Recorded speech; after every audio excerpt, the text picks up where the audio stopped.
This ABC 15 News Update is sponsored by Sanderson Ford, America's best-selling Ford dealership. Hi there, I'm Nohelani Graff with your afternoon update from ABC 15 Arizona. The search is now on for a gunman after a deadly drive-by shooting. Police confirming a man was sitting in front of his home near 27th Avenue in Van Buren when an unknown vehicle pulled up and someone inside began shooting and then drove off. A bicyclist is dead after being hit by two cars in central Phoenix. It was dark out just before 11 last night near 3rd Avenue and Indian School Road. Phoenix police say the bicyclist was in a bike lane when a car turning onto Indian School hit them, and then the bicyclist was hit by a second vehicle while on the ground. Police do not believe impairment is a factor for either driver involved. A special meeting is happening tonight to decide the fate of Apache Junction Unified Superintendent. We're told tonight's meeting is to approve a severance agreement for Superintendent Heather Wallace. In a social media post, the district calls the parting a mutual decision.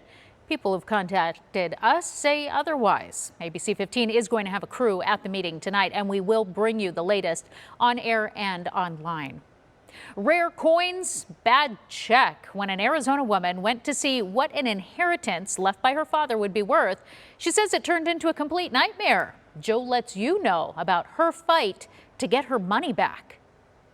This one is like 1863 or something like that. They're so old. A coin collection left in Karen Wagner's care. Her father, a merchant marine, traveled the world, adding to his coin and stamp collections. I wanted to find out what they were worth.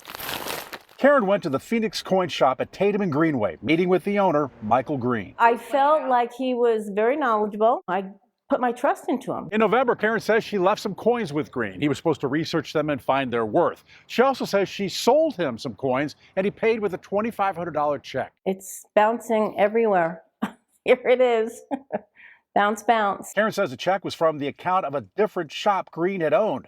And she says he offered to meet up and pay her cash instead. But I went down there, he was not there. He had excuse after excuse after excuse. When our calls and emails to Green and the Phoenix coin shop weren't answered, I went to the shop. There were items inside, but a sign on the door. It was closed. Or were they? After calling their phone number, I got a text response. Phoenix coin shop, sorry we missed your call. I asked if they're still open and taking collectibles. Yes. What do you have? On a second trip, we found Phoenix police on scene. A coin shop side window bashed in, leading into the shop. I'm told that Mr. Green is not on the line. Green is now being sued by someone claiming to be the minority owner of the shop, who alleges Green broke their contract, didn't pay a portion of profits, and intentionally kept some of their personal property. Green did not show up for a court hearing at the end of March. If you're there, please speak up. The record should reflect that the defendants, Michael and Rachel Green, are not present. As for Karen, she's filed a police report for fraudulent theft and a banking complaint for a bad check. I would just like to get my money back or my coins back, and I do not want anybody else to get ripped off. Michael Green, if you see this, I hope to hear from you and make things right for Karen. Go to abc15.com/letjoeknow for all the ways we protect your money, and check out the Let Joe Know Facebook page for the latest consumer news. I'm investigator Joe Ducey. If you got a problem, let me know.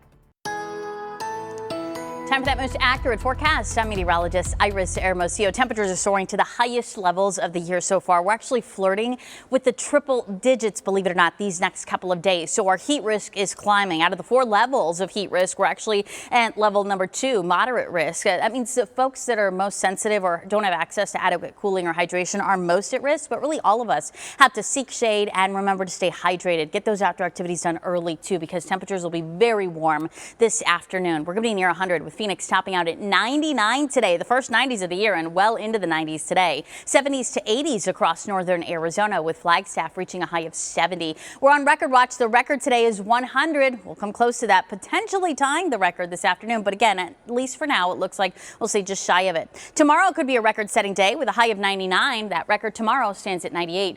Then we get more winds on Wednesday, and it'll cool back down to near normal Thursday and into the weekend.